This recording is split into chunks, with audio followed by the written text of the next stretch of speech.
Next, we move on to specification number 4, which requires us to investigate gravitropism and phototropism in shoots and roots. Here, we will focus on the practical investigations related to these plant responses. In this section, we will focus on investigating tropisms through practical activities. This includes studying how plants respond to different stimuli by carrying out 2 experiments, Experiment 1, which investigates phototropism, and Experiment 2, which investigates gravitropism. First, we will study the investigation of gravitropism. The objective of this experiment is to observe how gravity influences the direction of growth in plant roots and shoots. This helps us understand how different parts of a plant respond to gravitational pull. To carry out this investigation, certain materials are required. These include 2 Petri dishes lined with damp cotton wool to provide moisture for growth, 6 bean seedlings, a clinostat to alter the effect of gravity, and a light-proof box to ensure that light does not affect the results. In the setup, the seedlings are placed on moist cotton wool inside the Petri dish, with each seedling positioned in a different direction. The radicle, which later develops into the primary root, and the plumule, which develops into the shoot, are carefully observed to study the growth responses. Now let's talk about its procedure. It begins by placing damp cotton wool into 2 separate Petri dishes to provide moisture for the seedlings. 3 bean seedlings are then arranged in each dish. In each set, 1 seedling is placed with the radicle pointing downward, another with the radicle positioned horizontally, and the third with the radicle facing upward. After arranging the seedlings, both dishes are covered with lids to maintain suitable growing conditions.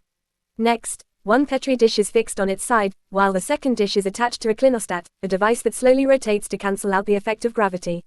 Both setups are then placed inside a light-proof box to eliminate the influence of light and ensure that only gravity affects the growth of the seedlings. The entire arrangement is left undisturbed in complete darkness for 2 days, allowing enough time to observe the growth patterns of the radicle and plumule under different gravitational conditions. During the observation stage of this investigation, different growth patterns are noticed in both setups.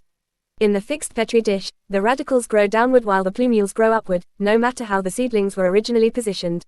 However, in the dish attached to the clinostat, both radicals and plumules continue to grow straight in the same directions in which they were initially placed. From these observations, clear results can be concluded. In the stationary dish, the roots demonstrate positive gravitropism by growing downward towards gravity, while the shoots demonstrate negative gravitropism by growing upward away from gravity. In the rotating dish, there is no specific directional growth because the continuous rotation cancels the effect of gravity. In setup A, after 2 days, all radicals grow downward in the direction of gravity, showing a positive gravitropic response that helps roots anchor the plant firmly in the soil and absorb water and minerals. At the same time, all plumules grow upward, away from gravity, demonstrating a negative gravitropic response that allows shoots to reach air and light for photosynthesis. In setup B, both radicals and plumules continue growing in their original directions regardless of gravity. This happens because the rotating clinostat neutralizes the effect of gravity by constantly changing the plant's orientation, preventing it from detecting a consistent gravitational pull. As a result, plant growth becomes random and is not influenced by gravity. The conclusion from this experiment shows that gravity plays an important role in controlling the direction in which plant roots and shoots grow. The radicals grow downward towards gravity, while the plumules grow upward away from it. The use of a clinostat proves that gravitropic growth responses only occur when plants are exposed to a continuous gravitational stimulus. Additionally, carrying out the experiment in complete darkness ensures that the growth changes observed are caused only by gravity and not influenced by light.